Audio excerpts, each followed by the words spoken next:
ছেলেটা কখনোই খারাপ কাজ বা নেশা করেনি, আজকে সে নাম করা নেশাখোর বা খারাপ কাজে লিপ্ত।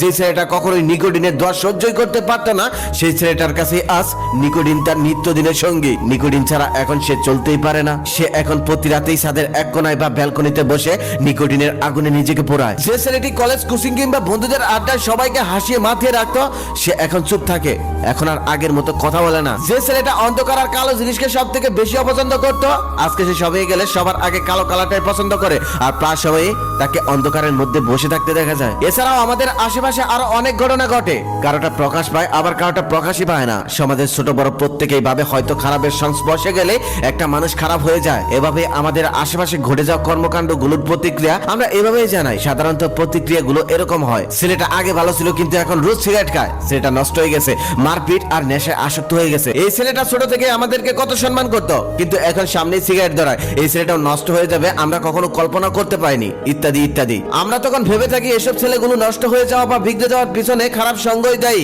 কিন্তু কখনো কি জানতে চেয়েছি বা চেয়েছেন তাদের নষ্ট হওয়ার পিছনে কারণটা কি?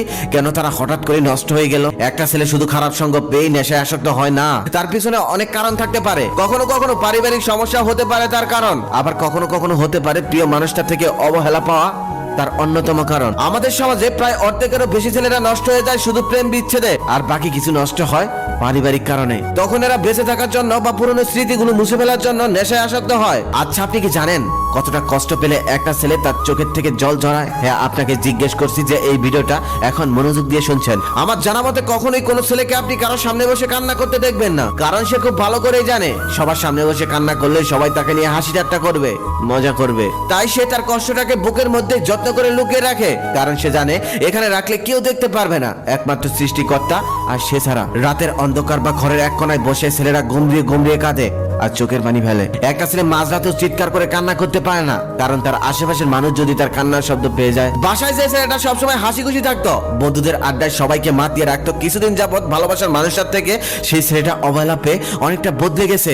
এখন আর আগের মতো বন্ধুদের সাথে আড্ডাও দেয় না, সব সময় একা একা থাকতে চায়, কারোর সাথে মিশতে চায় না, কারণ সে জানে বন্ধুদের সাথে আড্ডা দিতে হলে তাকে হাসি খুশি থাকতে হবে। যদিও ক্ষেত্র বিশেষ তাকে চলতে হয়, তখন মিথ্যে অভিনয় করে সারাটা জীবন কাটাতে হয়। যখন একটা ছেলের জীবনে কোনো মেয়ে আসে, তখন ছেলেটা তাকে নিয়ে জীবনটা রঙিন করতে চায়, কিন্তু হঠাৎ করে তার রঙিন জীবনটা আধারে পরিণত করে মেয়েটা অন্য কারো হাত ধরে চলে যায়। তখন শুধু ছেলেটা মনে মনে ভাবে, এটা কি সেই মানুষটা, যে মানুষটা আমাকে এত স্বপ্ন দেখালো, যে মানুষটা আমাকে ভালোবাসা শেখালো? আপনি যদি একটা ছেলের কাছের বা ভালোবাসার মানুষ হয়ে তাকে কষ্ট দিতে চান, তাহলে তাকে কোনো ভরা জনসম্মুখে এনে একটা চর মারুন, গালাগালি করুন, অপমান করুন, দেখবেন সে নীরবে সেখান থেকে চলে যাবে, কোনো প্রতিবাদ করবে না, কান্নাও করবে না। কিন্তু তাকে সামান্য পরিমাণ অবহেলা করুন, কথা বলা কমিয়ে দিন, খোঁজ খবর কিছুদিনের জন্য নেওয়া বন্ধ করে দিন, দেখবেন সে শুকিয়ে গেছে, কারণ সে সারা রাত নির্ঘুম কাটাবে, ঠিক মতো খাওয়া দাওয়া করবে না। ছেলেরা অনেক কিছুই সহ্য করতে পারে, কিন্তু কাছের মানুষের দেওয়া কষ্ট সহ্য করতে পারে না। বিকেল বেলা ছাদে বসে নীল আকাশ দেখা ছেলেটাও একটা সময় মাঝরাতে একা একা আকাশের তারা গুনতে থাকে আর নিজের বুকটা একের পর এক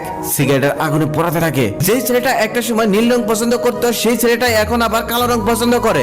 এখন তার পছন্দে পরিবর্তন এসে গেছে, কারণ তার ভালোবাসার মানুষটার পছন্দের রং ছিল নীল, আর সেই মানুষটা তাকে ছেড়ে চলে গেছে। তাই সবকিছু বাদ দিয়ে ছেলেটা এখন কালো রংটাকে বেশি ভালোবাসে। কিন্তু সময়ের পরিবর্তনে এখন সে একাকিত্বকে বেছে নিয়েছে, যে এখন বেশিরভাগ সময় অন্ধকারের মধ্যে কাটিয়ে দেয়। একটা ছেলে কখনো নিজের ইচ্ছায় নষ্ট হতে চায় না, কিন্তু আমাদের চারপাশ পরিবেশ পরিস্থিতি তাকে নষ্ট করতে বাধ্য করে, তাকে খারাপের দিকে টেনে নিয়ে যায়। অবশেষে একটা কথাই বলবো, কেউ কাউকে ভালোবাসলে ভালোবাসার মতো ভালোবাসুন, ভালোবাসা নিয়ে কখনোই অভিনয় করবেন না, কারণ একটা অভিনয় একটা মানুষের জীবনটাকে সারা জীবনের জন্য অন্যরকম করে দিতে পারে, বদলে দিতে পারে। একটা ছেলে খারাপ হয়ে গেলে তার পরিবারের সদস্যরা, বিশেষ করে তার বাবা মা, বড্ড অসহায় হয়ে পড়ে। সংসারে তো অশান্তি নেমে আসেই, সমাজকে মুখ দেখাতেও কষ্ট হয়। এটা আপনি আজ বুঝবেন না, সেদিন বুঝবেন যেদিন আপনিও কোনো সন্তানের মা হবেন। এলাকার যেই ছেলেটা কখনোই খারাপ কাজ